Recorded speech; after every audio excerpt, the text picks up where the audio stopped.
अस्सलामुअलैकुम। मोहम्मद अजहर सिद्दीक अपने programme political diaries के साथ हाजिर खिदमत है। चेहरे पे थोड़ी सी मुस्कुराहट लाने की कोशिश है, मगर शायद ज़ुबान साथ नहीं दे पा रही।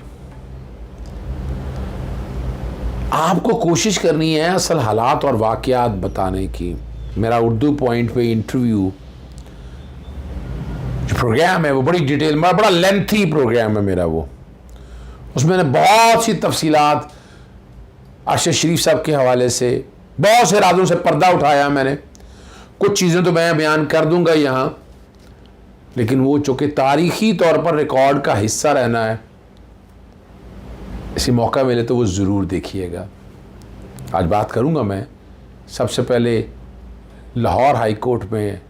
आपको पता है एक केस की समाअत हुई है। आपको पता है कि मुल्तान के अंदर जो लाशों का मीयतों का मामला हुआ, और उसमें एक मेन जो वजह है वो जब नाकाबिल शनाख्त लाशें आती हैं तो पता नहीं चलता, उनका क्लेमेंट कोई नहीं होता।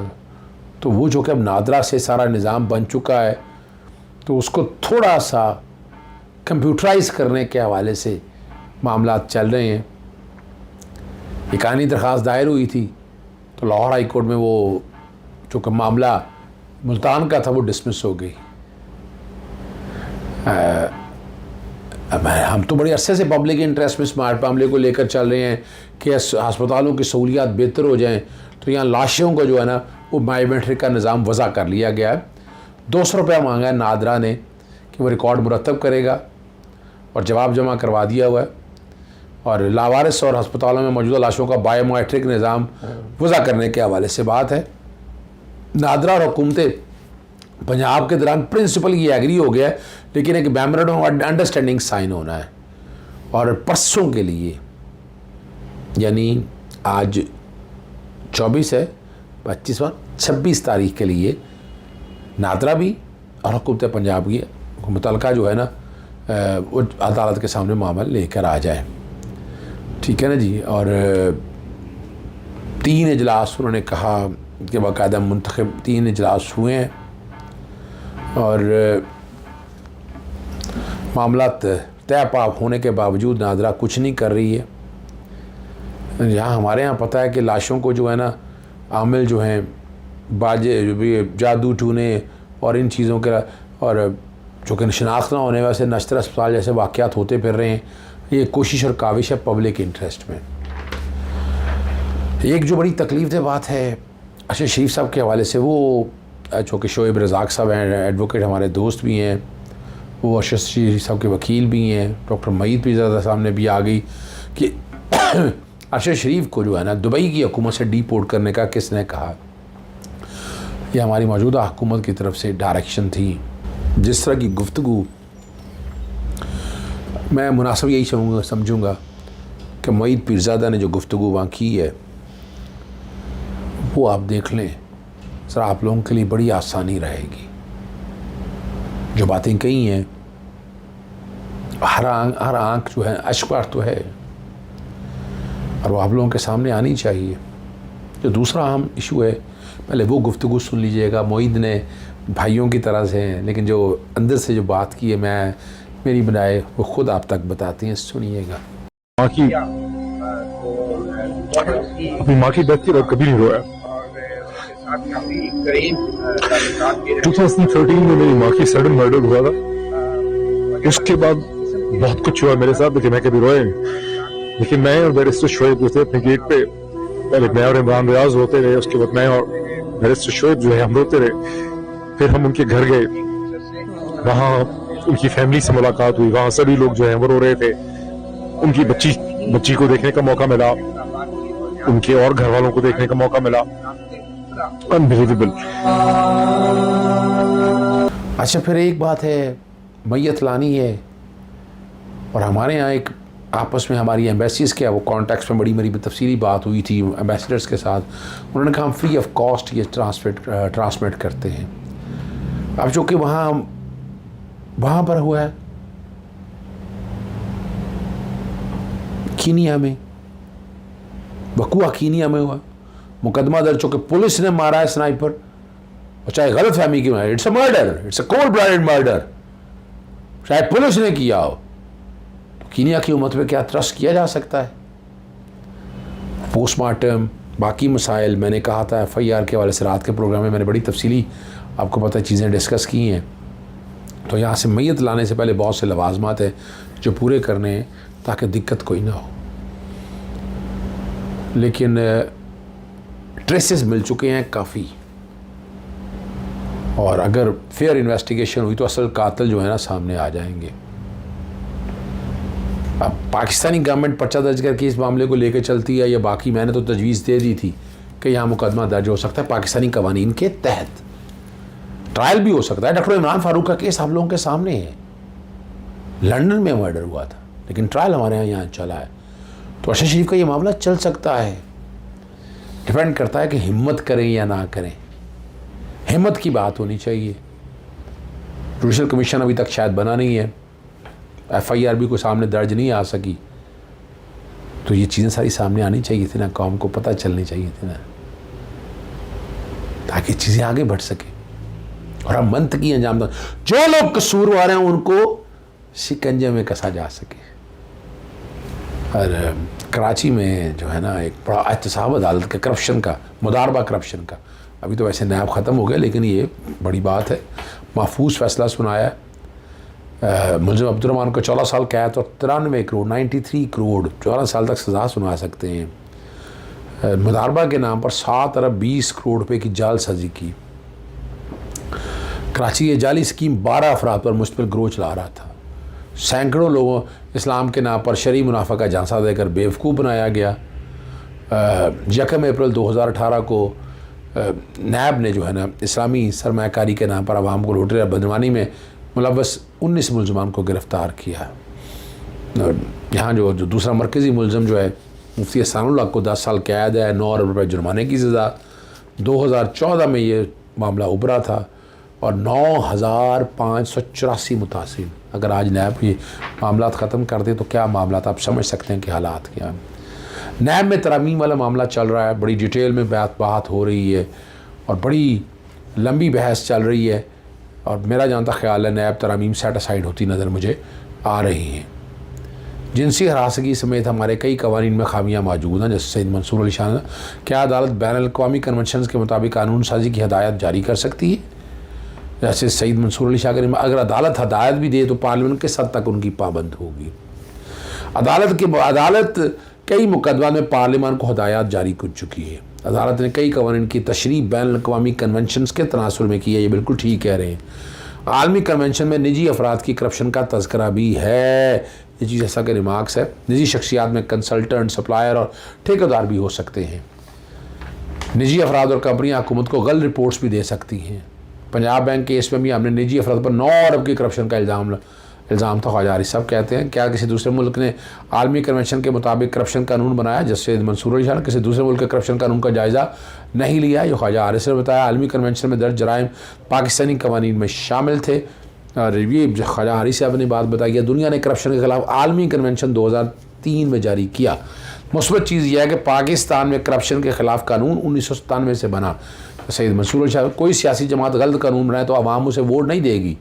अच्छा, ये एक जैसे सईद मंसूर अली शाह या चंद जजिस का एक अजीब सी मंतक है, मेरी खुद समझ से बाहर है। यानी उसको वोट से जोड़ते हैं।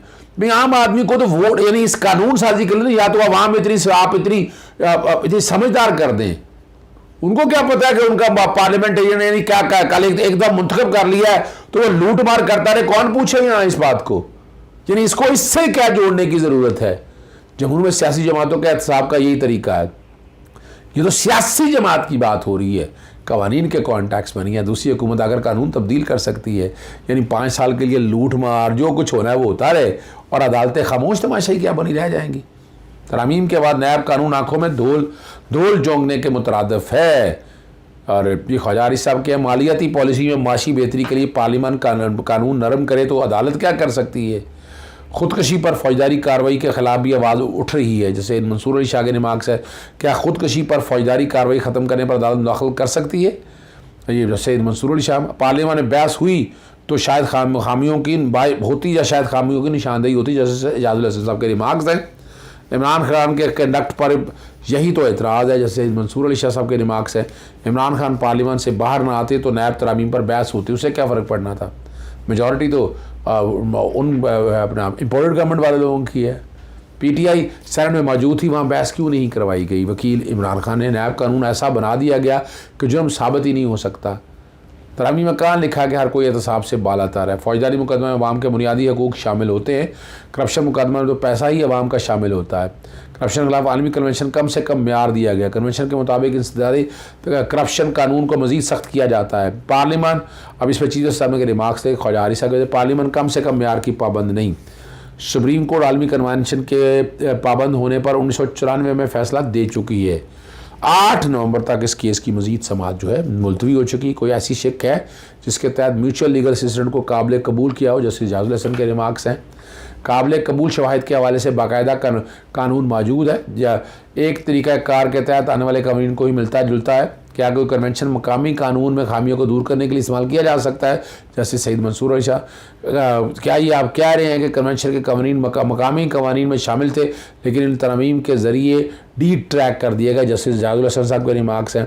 क्या तरमीम से पहले कानून कन्वेंशन से मुकम्मल मुताबिकत रखता है? ये कमज़ोर कानून है, ऐसी दुनिया में हमारी साख नहीं रहेगी। ख्वाजा साहब ने कहा ये सारे तो यूएन में काम करने वाली बातें हैं, जैसे सईद मंसूर अली शाह साहब के रिमार्क। आपका मतलब है नैब तरामीम को दोबारा मुरतब करने के लिए की जाती है। आपके मुताबिक इन तरामीम के ज़रिए जुराइम को ख़त्म कर दिया गया। ये जो बात चीफ साहब के रिमार्क्स हैं। अदालत ने सामने रखूँगा केस में 1 अरब नैब ने पहली किस्त ली, लेकिन अब सब ख़त्म हो गया।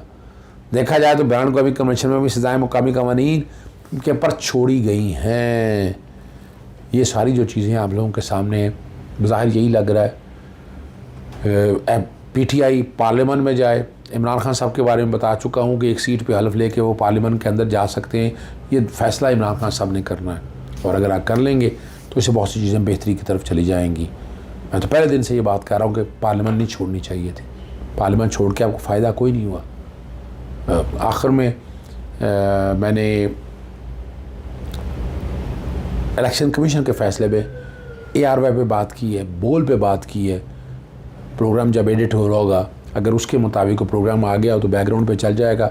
अगर मैंने कह दिया ना चलेगा तो बुरा ना मनाइएगा, देखिएगा। इमरान खान की नाअहली केस के बारे से बात कर रहे हैं, तो साहब आप कंप्लीट कीजिए अपनी बात। अब तक 9 फैसले ऐसे हैं जो इलेक्शन कमीशन के हवाले से बहुत बड़े सवालिया निशान। सुप्रीम जुडिशल काउंसिल में इलेक्शन कमीशन के अगेंस्ट इससे बेस्ट केस ही बन सकता। आर्टिकल 63 के तहत जो है ना डिस्क्वालिफिकेशन होनी है। डिस्क्रिपेंसी अगर थी तो उसमें लिमिटेशन है कि आपने 120 दिन के अंदर कार्रवाई करनी है। इलेक्शन कमीशन का किरदार यहाँ भी खत्म हो गया। अब जबरदस्ती घुसेड़ के, और वो जो डिस्क्रिपेंसी जिसको कहते हैं वही अकाउंट का प्रिंसिपल है। इनकम टैक्स के दफ्तर ने तो आज तक वो उसको नोट नहीं किया। अब मनी ट्रेल जब अवेलेबल है तो करप्ट प्रैक्टिस ऐसे बनेंगे, डिस्क्रिपेंसीज कैसे होगी। नज़र सिद्दीक साहब हमारे साथ मौजूद हैं। हम इमरान खान की नाअहली केस के बारे से बात कर रहे हैं।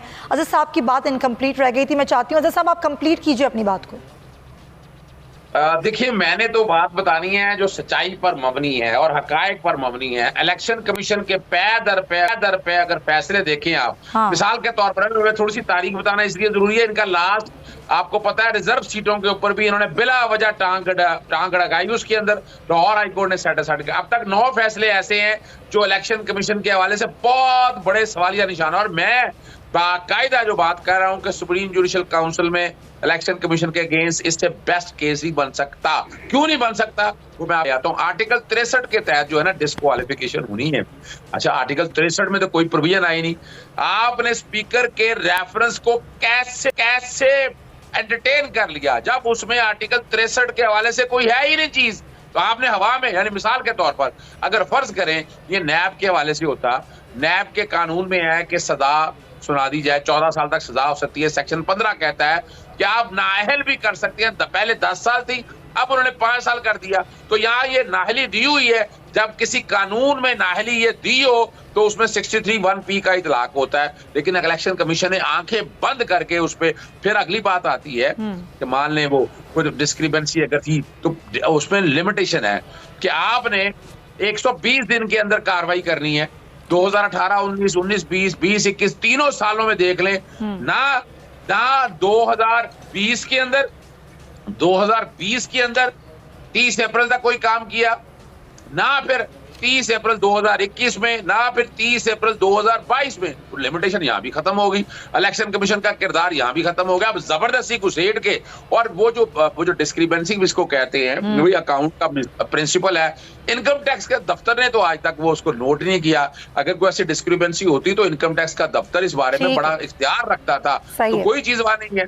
अब यहाँ देखिए, अब असल जो बात है कि इमरान खान साहब पकड़े नहीं जा रहे किसी तरह से भी, तो ये मौजूदा जो हुकूमत है किसी ना किसी तरह से तजलील के मामले में ले जाना चाहती है। करप्ट प्रैक्टिस, जो कौन सी करप्ट प्रैक्टिस भाई, उनके पास या तो मनी ट्रेल ना हो, मनी ट्रेल अवेलेबल है, और उनके पास भी यानी अपना ना पनामा में, या फर्ज करें मिसेस सरीना ईसा के हवाले से देखिए मनी ट्रेल तो हमने देखा, यहाँ तो मनी ट्रेल अवेलेबल है।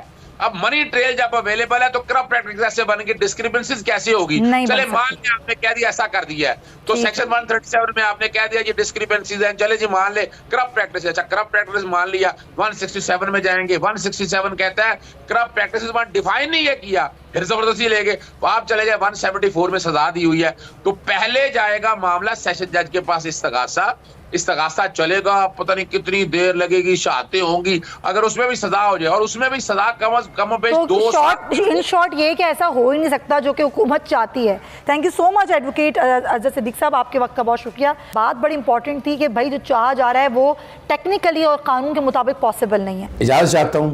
अस्सलाम वालेकुम, अल्लाह हाफिज़, पाकिस्तान जिंदाबाद।